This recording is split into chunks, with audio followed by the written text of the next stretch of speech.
Assalaamu calaykum akhyaarta qaaliga ah ee nagu xiran waxaan halkan ama muuqaalkan kugu lafaguri doonaa laba qodob oo aad u muhiimsan. Halkan waa kanaalka dunida.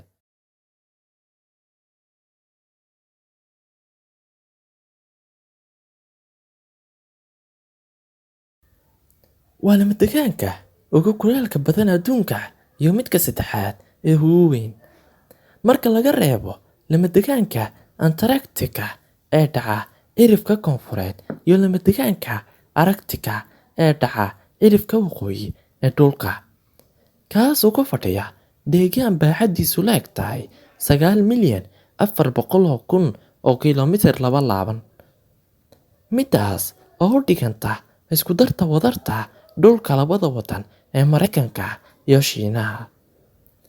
Saxarahani waxa uu ku yaalaa waddanada waqooyiga Afrika ee laga bilaabo Suudaan, Liibiya ilaa badda Mediterranean-ka, Algeria, Tunisia, Morocco, Masar, Mauritania, Saxaraha Galbeed, Chad, Mali, Niger ilaa laga gaadho wadamada dhinaca ku haya lama degaanka weyn ee bariga.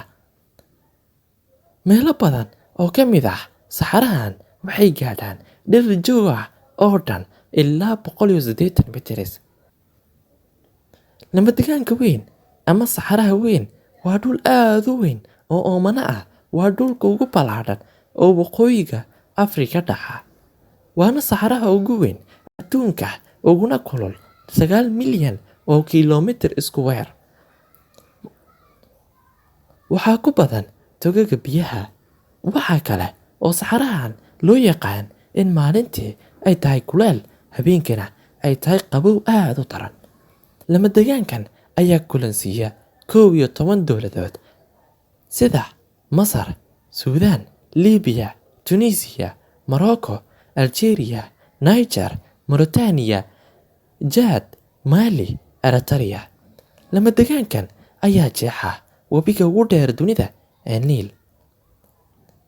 Gobolka Saxaraha weyn waxay galbeed badda Atlantic ka leedahay buuraha Atlas iyo badda dhexe waqooyi. Badda Casna bari bay ka xigtaa.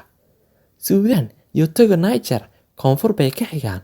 Waxaa loo yaqaan mantiqada saxaraha weyn qaybo kala duwan sida Saxaraha Galbeed, buuraha Hoogar iyo buuraha Tibesti. Waana meelo buuro qorfo badan. Saxaraha Taynari, Saxaraha Liibiya waana meesha ugu oonka badan cirifka ugu sareeya saxaraha weyn. Saxaraha weyn waa imikwaasi dhererkeeduna waa 3,445 mitir, waxayna dhacdaa buuraha Tibesti ee waddanka Chad. Haddaba dowladaha dhaca lama degaanka weyn 10 waddan ayaa si weyn u matala saxaraha weyn: Algeria, Liibiya, Masar, Tunisia, Morocco, Mauritania, Mali, Suudaan, Niger iyo Chad.